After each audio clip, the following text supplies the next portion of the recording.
The founder and executive chairman of Colony Capital, Tom Barrack.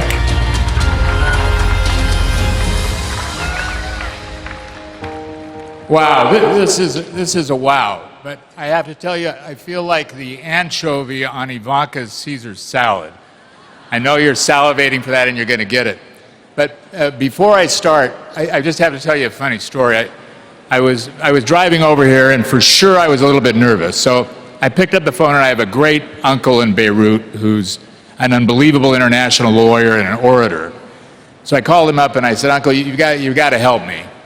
I'm speaking right before Ivanka and Donald at the Republican National Convention, and I'm a little bit nervous. So can you give me some advice?"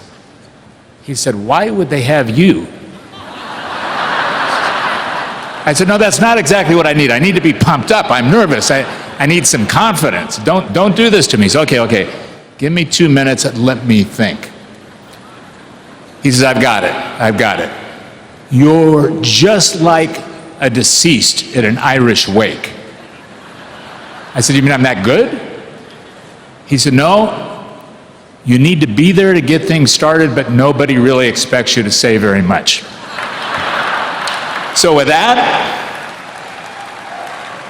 I want to start. And I'm here because Donald Trump is one of my closest friends for 40 years.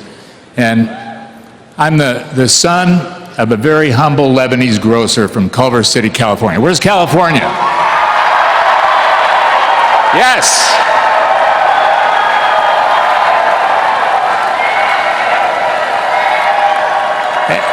And I'm here because of the amazing magic elixir that happened between the DNA of 1,000 civilizations from the Levant and the beauty and the wonder and the opportunity of America that puts all of us here in this rapture of the American dream for me to be here tonight to talk about my friend, my partner, and the future President of the United States, Donald Trump.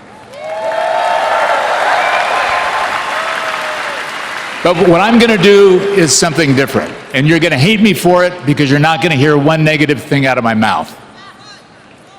I have nothing negative to say about Hillary. I have only amazing things to tell you about Donald. Because this man is good enough, he's tough enough, he's smart enough, and he's well-versed enough to do it on his own merits. We don't need to go anyplace else. So what I want to do is spend a little time talking to you about the messenger, the man, without his armor, without his weaponry, walking down the tunnel into the arena. Who is he?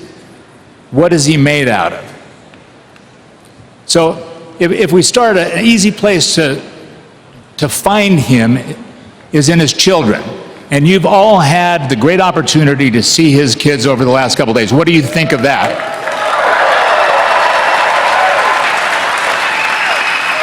And the litmus test for any parent, as we all know, is in the children. And my mother used to say, you learn what a man is by listening to your mother, but you learn how to be a man by watching your father. You watch this man, you get it.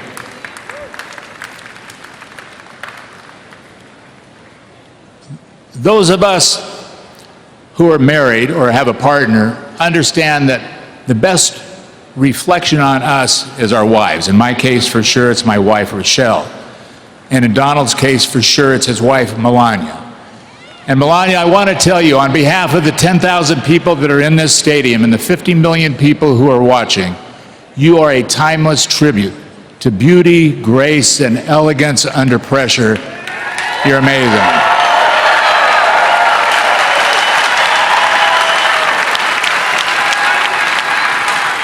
You're awesome. So I'm going to use words that you probably haven't heard about Donald. I started my relationship with him in a funny way. I had the great fortune of working for a man named Bob Bass in Fort Worth, Texas. In the 80s, we bought a hotel company, and The hotel company, in addition to lots of other things, happened to own the hotel that was right behind Donald's window in his office. So you know Donald well enough by now to know that he needed that hotel. And I was a young pup. He was a big guy in New York at the time, and he wanted to buy the hotel. Long story short, we end up having 30 lawyers, 50 accountants. We can't get to a deal. I'm scared to death because my boss is going to fire me for selling to Trump, who's smarter, who's brighter, who's better, and who will end up getting a much better deal. So Donald, in the midst of this, and this is really what started my friendship, did something I had never seen before and that I have used consecutively after that. He said, look, I want to do this. I don't know what I should know. So I will pay your boss the price that he wants, and I'll close it in 1 week on one condition. You, Tom Barrack, tell me everything I should know that I don't know. I said, look, I just told you, I'm not doing that. We're not entering into this kind of a contract. He said, no, no contract. No contract. You and I shake hands right here. No lawyers, no contract, no nothing. You just tell me the things that I should know and how to fix it, and I'll do this deal. He played me like a Steinway piano. I then spent 4 months fixing everything in the hotel. A little rent-controlled tenant named Fannie Lowenstein, who was the smartest woman in the world, 83 years old. He had me buy her a piano, do the carpet. It was one of the most amazing things I had ever seen. He was incredible. But he practices an unbelievable set of disciplines. So everybody says, okay, the man is rich. He's a celebrity. He's powerful. But what is he going to do? How does he do it? And he has relentless habits, these relentless, beautiful habits. He shows up on time. He believes that punctuality is the courtesy of kings. He doesn't confuse efforts with results. He befriends the bewildered. He pushes everybody around him, including you, through comfort barriers that they never thought that they could ever shatter. And he does all this with the discipline of an animal in the jungle. You know, his motto is that a lion wakes up every morning and knows one thing, that it has to run faster than the fastest gazelle. And a gazelle wakes up and she knows that she needs to run faster than the fastest lion. But whether you're a gazelle or a lion, you wake up in the morning and you get the hell going. And that is Donald. But I want to share with you 2 little vignettes that really stuck in my mind. And it's not financial, and it's not how rich he is, and it's not what a great deal guy is, and it's that you know all those things. And I'm telling you, after 35 years of being with a man through the valleys and up the mountains, he really is better than the billing that you see. Just as an administrator, as an executive, as a guy who can actually take care of the people that work for him and build teams. But it was 1989. I know many of you, especially you girls, were not alive then. And it was a Tyson fight. And this time Donald was big in Atlantic City, and he called me up and he said, okay, let's go to the Tyson fight. I said, I have one of my little sons with me. He said, no problem, I'll bring Donnie, let's go. Of course, in typical Trump style, we hop in the Trump helicopter, we fly into Atlantic City, and it's a zoo. We land, thousands of paparazzi, thousands of people everywhere, whisked to his limo, go to the front of the convention center, and there's 10,000 cameras. So they say, let's go to the back of the convention center. We go to the back of the convention center, we start walking in, and people are harassing him like mad. At the side of the door, there's a little nondescript man, and he says, Mr. Trump, Mr. Trump. And Donald stops, he walks over to the door, he says, Louis. He says, Mr. Trump, I'm so happy to see you, and thank you for what you've done for my employees, and thank you for what you do for me, and I just want you to know that my critically ill son thinks you're the greatest man in the world. Meanwhile, everything's going crazy, we're late to get to the fight, and Donald's just focused, eye to eye with this man who at that moment thought that he was the only star in Donald's universe.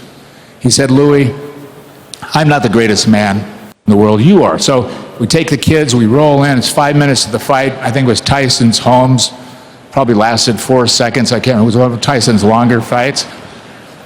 we get to the floor and he's fidgety and I can't figure out what's happening. I've got the boys and I said, what's wrong? He said, give me your program. I gave him my program. He writes something on it. He brings one of his security guards over and sends it back to the doorman. I said, what was that? He said, I just wrote a note. I said, what did the note say? He said it was to his son and said, I came here tonight to see two champions, Mike Tyson and your dad. True story. Now, what kind of man in the middle of his celebrityship has the presence to focus on the littlest guy in the shop? And that is Donald Trump. 10 years later,